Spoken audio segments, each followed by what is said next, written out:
I made $1.1 million in 7 months with 2 houses I don't own, without a loan, a lease, or a dollar down. I just pitched homeowners whose mansions were sitting on Zillow for sale, and I took 30% of every booking. In this video, I'm going to hand you the exact system that I used to do this. It's called the empty mansion method. It's 4 steps, takes 30 days, and works even if you've never done real estate before. First, you need to find the home by pulling $5 million mansions off Zillow in 10 minutes. Then track down the owner using public records, which is totally free and legal. Then you pitch the homeowners with one script that gets 1 in 6 yes rate from millionaires. Then you list the home, fill it, and take 30% of every booking. Step 3 is where the money is made. Get the pitch wrong and you wasted your week. Get it right and one phone call is worth 6 figures a year. I spent 7 years scaling a luxury rental portfolio from $2 million a year to $14 million a year. Then I walked out and started doing this on my own. 1.1 million in 7 months, 2 houses, and 0 money down. If you want me to hand you the exact Zillow filters, the public records walkthrough, and the pitch script word for word, plus help you sign your first mansion in 30 days, click the link below. Otherwise, let's get to it. So here we are on Zillow, and first you need to recognize which city you want to go for. So I usually pick hotspot cities like Los Angeles, Miami, Saint-Tropez, Ibiza, Greece. You know, cities that tourists usually go to and you don't need to overwork to try to get a home over there. So in this example, we're going to start with Los Angeles. So follow along on the filters that I usually use. First, you want to go for homes for sale. You do not want to go for rents because those are probably already managed by someone. So you want to choose for sale. So we're going to apply that, and then you want to move your listing price to at least 5 million. 5 million, no max. Okay. Now you want to pick something with the most amount of bedrooms because you have to remember more beds equals more heads equals more money. The more people that you could sleep, the more you could charge per night. Then you obviously want to deselect all on property type and only select houses because we're only going for houses. And then there's different filters. So first you want to unclick owners posted because owners that post their own listings are trying to save 3% on a commission. They're the hardest ones to reach out to even try to rent out their homes. And then you also want to get away of auctions, and that's pretty much it. Also, you want to get away from coming soon. So we're gonna apply, nope, and we're gonna go a little bit down. You do not need 55 only communities. And okay, so here's other amenities. So it must have a pool, that's for sure. So since we're in Los Angeles, it's kind of hard for it to be waterfront. So we're going to either click city views or mountain views. So these are what we're looking for, and days on Zillow, you want to put at least 90 days because that shows that the property is not selling. Then we're going to click apply, and here are our options. So you see there are many other options over here. So we're going to scroll through and see which property is worth pitching to. So we're gonna go here. So something like this, yes, it's a beautiful property. Yes, it's huge. It's $400 million, but that's too much. That's too much for someone to even vacation. You're not going to find someone that even has the budget to spend on this type of home. This is more like the sheik of Saudi Arabia would probably stay here, and you do not have access to those. And the sheik of Saudi Arabia is definitely not booking a home through Airbnb. So this is not a good example of a home, even though it's absolutely massive. So I'm going to show you a good example of a home, which could be, let's say this house. This house is 6 bedrooms with 10 bathrooms, and this is a little bit more realistic. So this is a beautiful property here in Los Angeles, and this is exactly a type of home. It's new, it's modern, it's beautiful. It has 6 bedrooms, it has 10 bathrooms. Everything is properly furnished. They didn't spare any expense. So this is a perfect idea for a listing. Now I'm going to show you guys another listing, why it's not a good one. So this is actually beautiful, this listing. We're going to go through and I'm going to scroll through and see what's not a good listing. Okay, something like this. This, again, it's a beautiful property. It's 59 million. It's 8 bedrooms, 14 bathrooms. It has a tennis court. This is a beautiful property. But as you can see, the inside is very, let's say someone has to have specific taste to stay here. So you're also going to limit yourself because the property is old. Not old, but old style. So it has a very specific taste, but everything is gorgeous about this property, of course. But like I said, you have to have specific taste. Also, when you have themed bedrooms, like what I'm showing you over here, a pink bedroom, you want to find something that's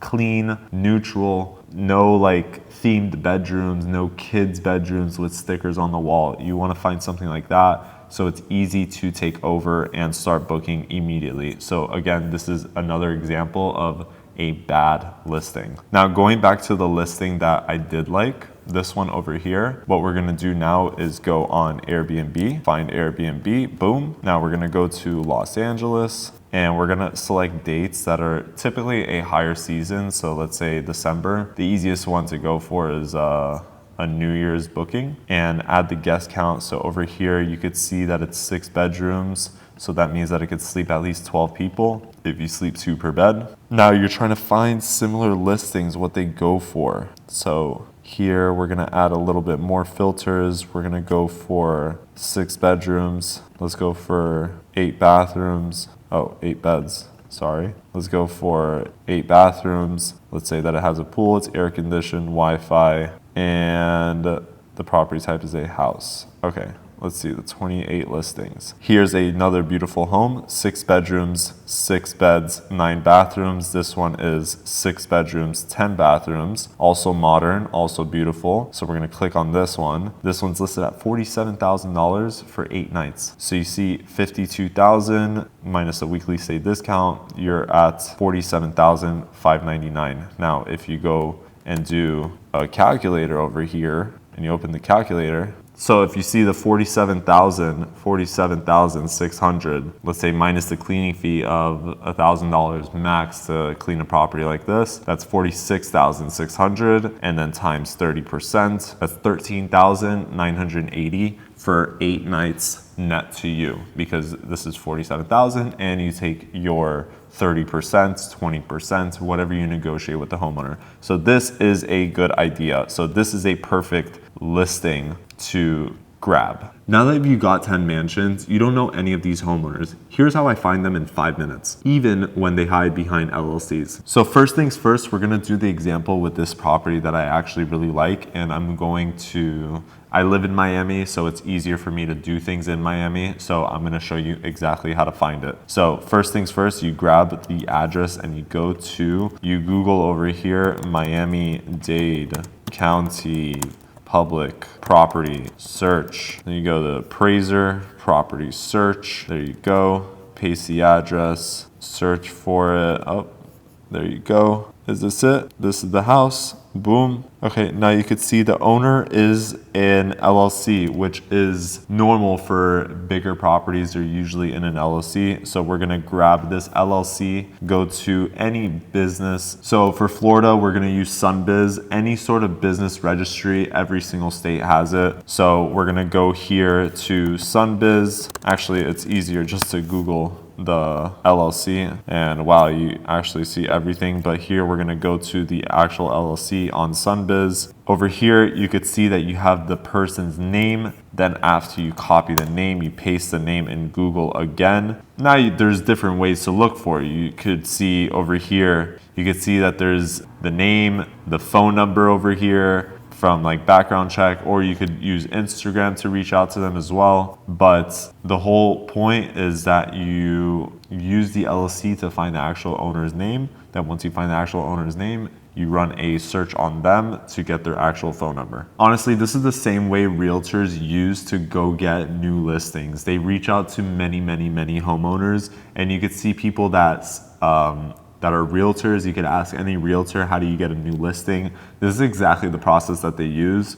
or they do word of mouth. But since you don't know anyone word of mouth, this is the way that we're gonna do it. So nothing really changes from getting the actual listing or getting the person's phone number. The only thing that's different is the pitch. Everyone usually pitches for rent owners, and they probably get those phone calls maybe 10 times a week.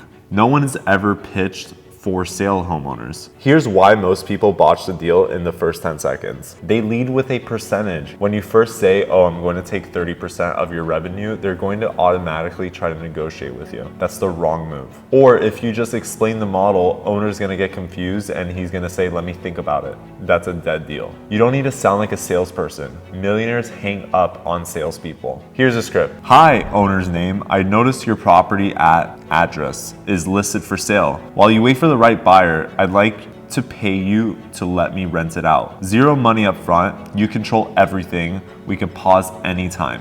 Is it worth a quick conversation? Here's the structure on the call. It's 5 beats in this order and never out of this order. Acknowledge that the sale is a priority. Selling is still goal number 1. This is just income while you wait. Quantify the pain. What are you paying in taxes, insurance, and maintenance every single month? Let them say the number out loud. Then you drop the comparables. Properties like yours are selling at around $5,000 per night at 50% occupancy. That's around $75,000 per month. Then you drop the split. I take 30%, you keep 70%. That's $52,000 net to you every single month. Then you close with safety. We pause bookings for 48 hours anytime a serious buyer comes through. Then you shut up. The first one that talks loses. The mistakes I made early on was leading with the percentage. It killed the deal before it even got started. I used to over-explain the model. I made it sound complicated and it honestly made me sound desperate. And I used to pitch over text. Phone gets 6 times higher close rate.